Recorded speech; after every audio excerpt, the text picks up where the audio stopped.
Good morning. Welcome to our Power of Purpose podcast this morning. How are you, Leanne? Fantastic.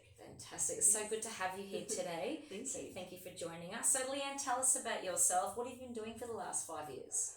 Well, the last 5 years I've been pretty much having children, and in between that, working in my music shop, recording an album, recording with my band, writing some music, trying not to lose my mind. Well, your creativity is going to keep you going. So when did you first decide to write all your beautiful, authentic songs with your band? I've been writing since I was, 6 or 7.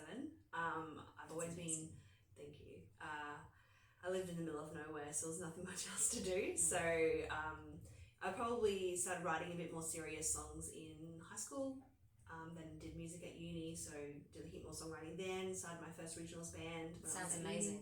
Yeah, just kind of gone from there. Absolutely. So today we're here for our Power of Purpose, the purpose to inspire others, to serve others. I know there's a lot of people out there who need encouragement, inspiration, motivation. Being a teacher, content creator, and a songwriter myself, I always look for adding in positive messages or open-ended questions for my students or fans on YouTube. So, Leanne, I want to know, how are you motivating your loved ones or your fans? What gets you going? What fuels your fire?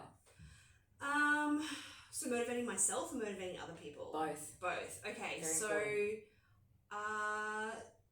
I guess myself, I really enjoy getting into the flow of making music and songwriting and creating. So I guess it's not so much need to be motivated to do that. I literally can't survive and can't live my life without doing it.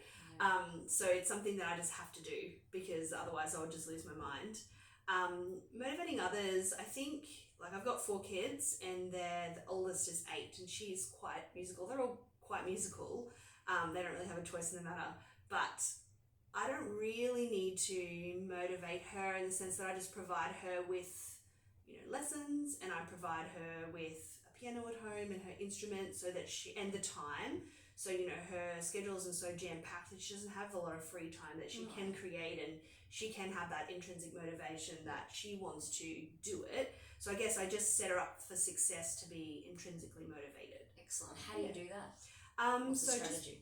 so provide her with the time. I think there's a level of competency that you have to achieve before you are intrinsically motivated. So, as I run a music school, and I do see some parents that they have 2 lessons and they say, oh, well, my kid's not practicing, so I'm going to cancel their lessons, which is such a shame because if they're only spending half an hour a week playing their instrument, that's still half an hour more if they weren't doing their lesson. Correct. And it's not fun being crap at something. No. And you do need to have a coach or a tutor or a teacher to help you to gain a level of proficiency before it's fun to practice. If you only know 2 notes, it's not that fun practicing. And practicing is super important. I'm not saying it's not important, but to be have that intrinsic motivation to practice yourself, you do need to be a level above completely novice. You can't be crap and practice yourself and have fun. So they kind of need to have enough lessons to then be able to have the competency to know what they need to practice, but also it starts to become a bit fun. Absolutely. Once they do have that competency. Excellent. So who was the person that first inspired you to want to help or serve others for this musical practice? Was it family, partner? Probably when I was in uni, I was working, a few jobs, some retail jobs, doing split shifts in a newsagent, which was, 5:30 a.m. start till 8 o'clock at night. It was super fun. And when I realized that I could actually start teaching people, I was doing a Bachelor of Music, majoring in voice at uni. So I was kind of gaining all these skills. And so I started teaching some other students, and that kind of helped me to pay my rent, which was That's right. That was pretty motivating. Start somewhere. Paying the rent was pretty good. And I've been playing guitar and learning guitar for 15 years. Since I was 5 years old, I started learning guitar and keys. So I had all these skills and just gave it a crack. Yeah. Perfect. So how does it make you feel to know you have inspired someone musically? Well, I guess I don't definitely know that I have for sure. I sure do hope that I know she's motivated me to keep going. Good. Awesome. That's good to know. I don't know. It feels good, but it's like it's not about me. Like, I just know that music has had such a profound impact on my life, you know, from when I was a kid, my mum singing me nursery rhymes, my dad playing me guitar, listening to music in the car, listening to music at home. Music's just been such a big part of my life that it was just a natural kind of progression that I would start to create my own music.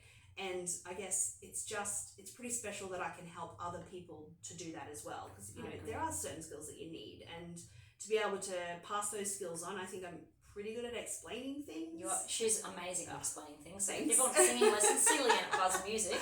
So I do think that Buzz Music. I'm pretty good at explaining things, because you know it's not something that I've just been able to do. I have had to have lessons, and I have had to be taught how to do things. And so, you know, I'm not just going to shred in front of someone and just do that. I think I do take the time to explain it, how to do it properly. All right, so tell us about Whiskey. What's your next goal? What's your goal now for the next 5 years? Yeah, so we've just released a 3-track EP. We have 15 songs that we've just finished recording drums for. So many songs. And so we're going to have a 4 to 6 turnaround of releasing track by track. We have got 2 of the songs that have kind of got guitars. We're going to add some keys and some voice to them today. It's kind of, we do have a studio at home, which is pretty convenient, and I know a lot of people don't have that luxury. We do also have 4 children at home, which are really noisy. So we have to wait until 2 of them are in daycare. We're on school holidays at the moment, so we'll see how the other 2 fare watching a movie up the other end of the house. But our plan is to record some voice and some acoustic today, and then in a couple of weeks we can release the first song, which is called River, and then the next one's kind of up our back sleeve is called Echo. So stay tuned for those. What's your most inspiring song? What do you think? Out of everything you and Laurie and everyone have written, what's your most motivating, inspiring to get people thinking about things, you know, their purpose, or what do you think? I've recently written one about like living with neurodivergence, which I'm hoping will be a bit of a perception eye-opener, I guess. It can start a conversation, that's for sure. Absolutely, yeah. So that one is quite new, so we're still working out parts and stuff for that, but maybe in 6 months we'll release that. Excellent. That sounds amazing. Yeah, so hopefully that one's inspiring. So do you hope to be finished with your album by, say, the end of the month, by next month? When do you plan on releasing? So we're just, all 15 tracks are going to be 4 to 6 week period. We'll release a new track, so kind of once a month. So I guess halfway through next year we'll have them all released. Perfect. Whether they'll all be in the same album or we'll kind of cap at 12 and then start a new album, but it, you know, and in 18 months I'll have written another 10 songs anyway, so we'll just keep releasing. Keep going. Well, here's another question I have. So has there ever been a time where you thought, no, I can't do this anymore, I've lost inspiration, I've lost my motivation, you know? Tell us a story if you ever felt stuck.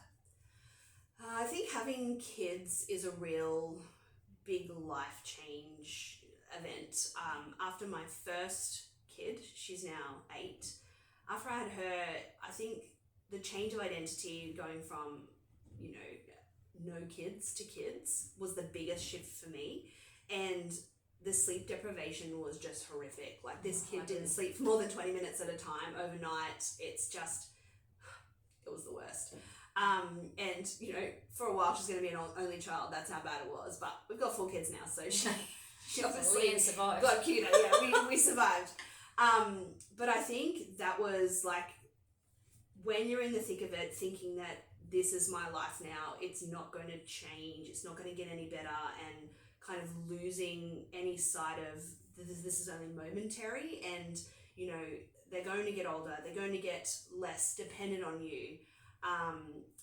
That was a really hard time, and to be honest, I didn't write a lot of music during that time.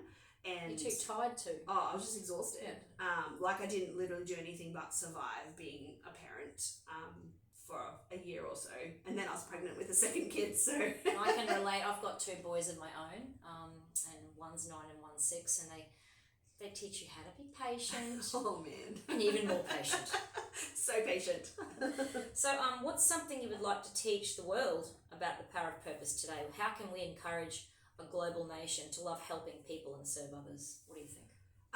Well, I'm writing a musical at the moment, and it's focused on 4 different families in different stages of their parenthood journey, and it's the main character. I guess it's her kind of awakening to the sort of parent that she would like to be, not necessarily parenting the way that she was parented, not necessarily parenting the complete polar opposite, which I think we have a tendency to do something. If our parents were super, super strict and Yes, correct. yelling, then perhaps we kind of pendulum swing to the other side of things, which is to totally be permissive and, you know, try and let your kids get away with everything. But I think there is certainly a middle ground where you can hold boundaries and still not be a psycho. Correct. And it's sort of the main character, it's her journey kind of going from pendulum swinging between the 2 extremes to kind of finding that middle ground. And so I hope that you know, it's a rock musical, so hopefully people will actually listen to the songs. I think I can't wait to see it. Thank Maybe you. singing it in it, I'm joking. Absolutely. You're definitely singing in it, whether you want to or not. And so yeah, hopefully that can kind of be like a bit of a learning tool about, you know, the sort of parent that we can be. And there's purpose there, guys. Yeah. There is. So I think that's that's kind of reflecting my journey as a mother. You know, I certainly haven't got there yet. I'm trying my very best to get there yet. And yeah, hopefully I can show some other people that way of parenting as well. I think that's a great learning curve. So come and see the musical. When do you expect it to be finished? And when will it be I reckon out? 6 to 12 months. It's the first scene's done and dusted. I've got to fill in some song gaps. So I've kind of got this song is about this, so I have to just make it into a song. There's probably about 6 or 7 of those. So. And what's the musical called? It's called Juice. There is a lot of juice involved in making babies and keeping babies bit of a alive. sexy take right there, guys. Can you get sexier than that? That's amazing. So yeah, there's lots of juice involved in parenting, including the bribery kind. You know, maybe when they get toddler, a little bit older than toddlers. I reckon kids will do anything for a juice. That's right. Well, thank you so much for joining us today on our first podcast. There's going to be more in the future. And thank you to all of the fans that have joined us for the Power of Purpose today. Be sure to stay tuned for more videos in the future. Much love and see you later. Thanks. See you guys.